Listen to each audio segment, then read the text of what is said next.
Ciao, sono Rita, bentornati su Rifugio Perfetto. Nel video di oggi vi mostrerò come pulire alcuni dei metalli più diffusi nelle nostre case.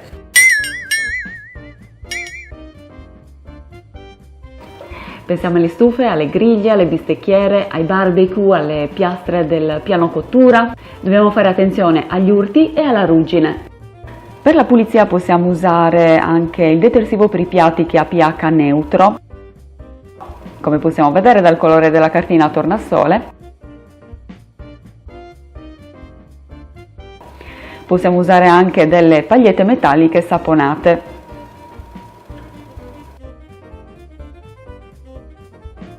Per evitare la formazione di ruggine nella ghisa è importantissimo asciugarla bene e infine ungerla con dell'olio.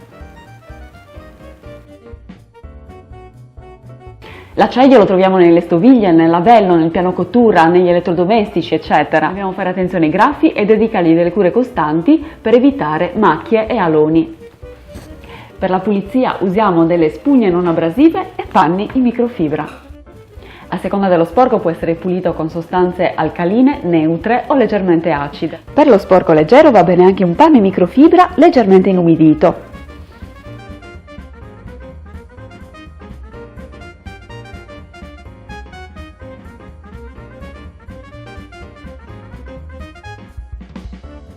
Per lo sporco grasso va bene utilizzare una sostanza alcalina come la soda. Vi ripropongo una ricetta per uno sgrassatore che ho già mostrato in un video precedente.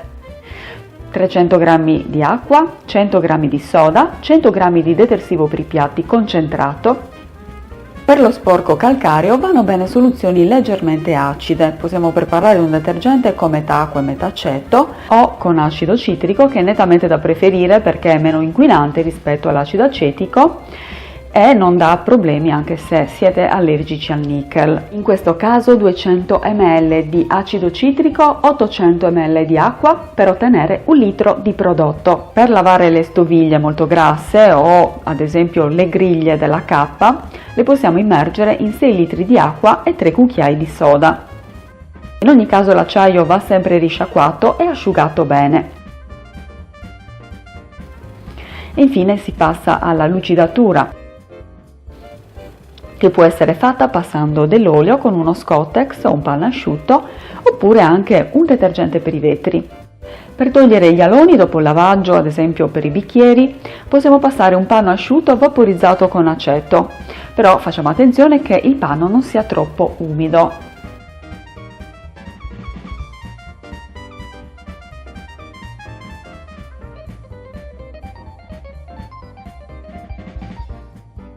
È un metallo applicato con un film sottile su altri metalli. Un esempio tipico sono le rubinetterie. Proprio per il fatto che sono sottilissime, necessitano di qualche attenzione.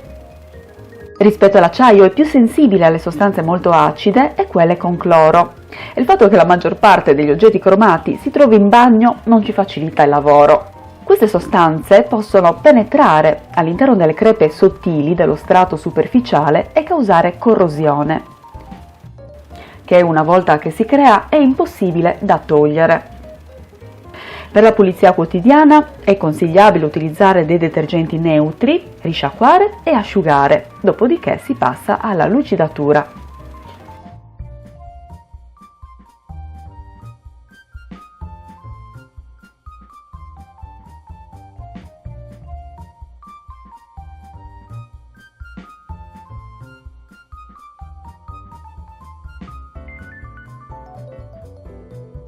Non utilizziamo mai spugne abrasive. Per la lucidatura possiamo usare anche un foglio di alluminio che rispetto al cromo è più morbido, quindi non graffierà la superficie. Lo bagniamo, lo passiamo nella parte da lucidare. Questo sistema va bene anche per togliere la ruggine. E infine si asciuga.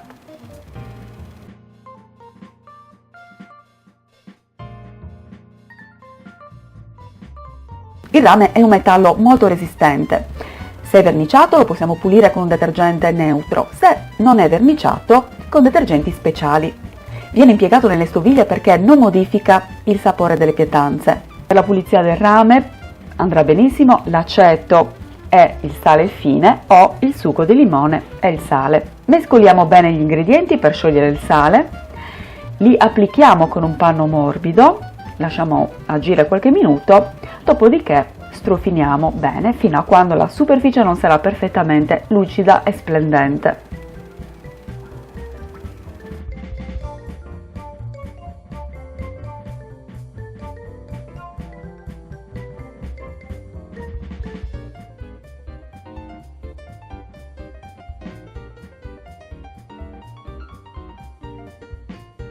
L'ottone è una lega di rame e di zinco. Per verificare se è puro ottone possiamo fare il test con la calamita. Se si attacca vuol dire che è solo placcato in ottone e all'interno evidentemente c'è acciaio o ferro.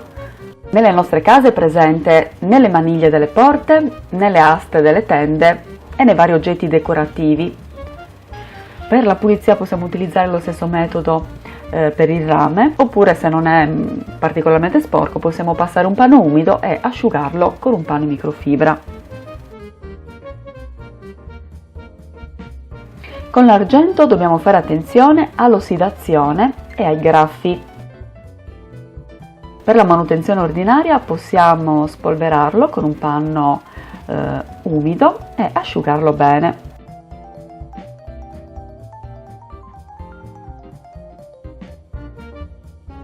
Per la lucidatura straordinaria prendiamo una ciotola ricoperta di alluminio, un cucchiaio di bicarbonato, un cucchiaio di sale e lo lasciamo immerso 20 minuti con acqua calda.